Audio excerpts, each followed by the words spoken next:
Smothered pork chops. This recipe is so full of flavor, I'm going to show you how I make it.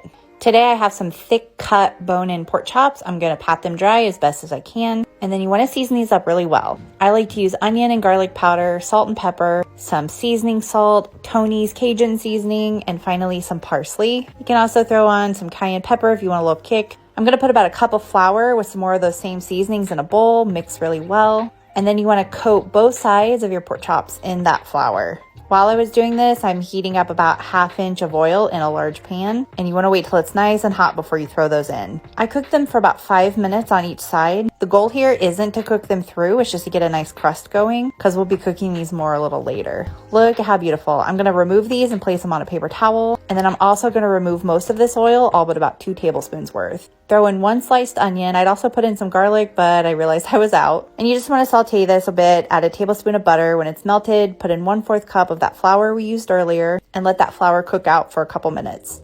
Then 2 cups of chicken broth with 1 cup of water, more of those same seasonings again, give it a mix. We're going to return those pork chops into that gravy, cover, and then really you want to let this simmer for a good 2 hours. You can see the gravy's thickened and look at how tender these pork chops are.